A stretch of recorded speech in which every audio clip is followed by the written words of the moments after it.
Hello and welcome to the Energy Connect studio at ADIPEC 2023.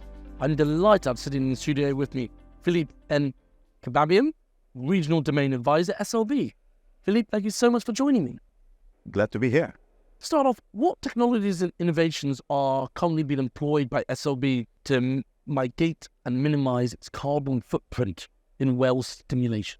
Okay, so in the context of stimulation, if we look at the main source of emission, we're talking about primarily the emission from the engines that we use to pressurize fluid for stimulation purposes. Another source is the products we use, the sand, the chemicals that obviously need to be manufactured. And then you have all the associated logistics that it takes to take them from the manufacturing place or the mine all the way to the well site. There's a fourth source that is less obvious, is whenever we pump acid in a carbonate reservoir, which is something we do a lot in the Middle East, that calcium carbonate dissolves into a calcium brine and CO2 that is emitted into the atmosphere. So anything we can do to reduce the amount of rock we dissolve to achieve the same stimulation is a plus. So when you look at the emissions and you look at the technologies we have been rolling out over the last few years, there are some very obvious ones, like idle engine shutdown. You know, the ability to stop down the pump when they are not needed is obviously contributing to a reduction in the emissions. So on a project in Saudi, for example, we've been able to reduce the idle time by 60%, which created about a 6% reduction in fuel and all the associated emission with that. In Argentina, which is another big location for us, we've converted our equipment to use wet sand instead of dried sand. So when you use wet sand, you bypass the drying process, which is part of manufacturing. So that's a lot of gas being burned.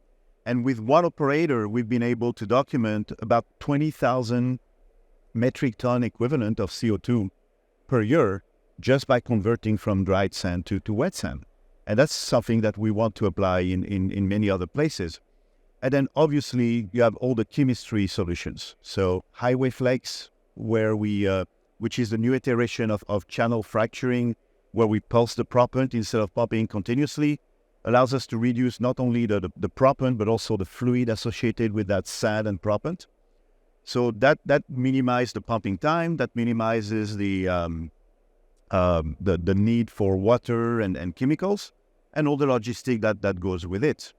And then you have open path reach, which is more for the carbonate market, which is a delayed acid system, a retarded acid system, that allows us to achieve the same reservoir contact with a lot less acid than the old conventional hydrochloric acid systems. So combination of surface and downhole for maximum stimulation and reduction of CO2. All this sounds like, the technologies you're implementing are really going to help reduce emissions. I mean, that's a push from your side. Yeah. Yeah. How key, do you want to expand on any technologies there? Yeah, so I was talking about the dissolution of carbonate as one source of CO2 emissions. So going back to open path reach, the fact that the acid is retarded, is less active than the regular acid. So we can create deeper wormholes. We can create longer fracture with a smaller amount of acid compared to the traditional techniques. And as you reduce the amount of acid, I mean, typically in the 30 to 50% range on many of the treatment I've been looking at, by reducing by 30 to 50% the volume of acid you need, you obviously dissolve a lot less carbonate to get the same stimulation, but you also have all the logistic, the vessel trips that are needed to convey that fluid to the location. And then if I go back to highway flex and expand a little more on the pulsing, the idea of pulsing the proppant and combining that proppant with suspending agents allows us to create the same fracture geometry with slightly better conductivity than what we can achieve in conventional mode. But more importantly, it allows us to cut the amount of proppant by 40 to 50%. And because we can be more aggressive because we're pulsing the proppant, we can actually reduce the volume of liquid down by 20 to 30%. So again, it's consumables, and all the associated manufacturing and logistics that results in an overall reduction in CO2. From your perspective, what do you see as sort of, the primary enablers to reduce carbon emissions in well stimulation?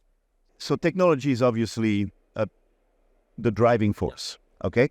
But when it comes to enablers, I think the ability to measure and to predict the amount of CO2 that is going to be generated by a specific type of stimulation is going to allow us to compare different stimulation options. Because we typically look at the economics, at the stimulation effectiveness.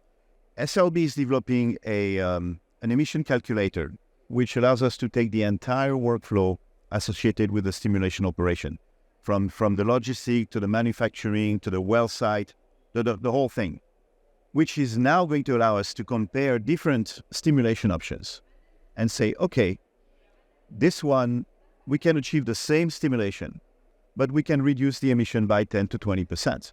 And I think that is going to be a very powerful tool, because now we can sit down at the table with the operator and agree on what is the optimum solution that gives us the best economics, the best production, recovery, as well as the lowest level of CO2 emission. We're here at ADIPEC. The theme of this year is decarbonising faster together. Yeah. Could you speak about the important role that collaborative partnerships could play in accelerating the journey towards, carbon emissions reductions? So obviously that event here, that cross-industry knowledge sharing is very important. I think we need to have a lot more of these, compare our notes, look at the results, the implementation of different technology. So definitely that needs to continue. More importantly, I think collaboration between service companies and operators is going to lead to some breakthrough. I mean, service companies are looking at, innovating technologies, but at the end of the day, it is in the application of these technologies that we're going to see results. So we're going to need to try them. We're going to need to implement them at high level on large projects.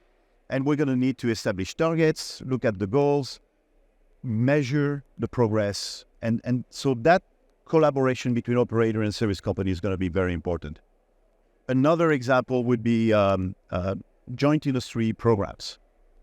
That's been going on quite a lot in the area of stimulation, where multiple operators and service company have joined force, sharing funding resources to create potentially a new technology or deploy a new technology and assess whether or not it's working.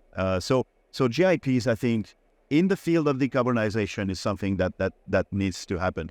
A final one, I think, is going to be around policies and standards. So one comment that was made on the first day in one of the sessions was that the same way we address the HSE challenge after the Piper Alpha disaster in the North Sea, we as an industry are capable of taking on these major challenges, address them together by developing standards and advocating for policies that are going to make a big difference within our industry and the global world in general. Just want to thank you for coming down to the Energy Connect studios. It's been a pleasure. Thanks everyone for watching, and I look forward to bringing more studio interviews from the show floor in the coming days.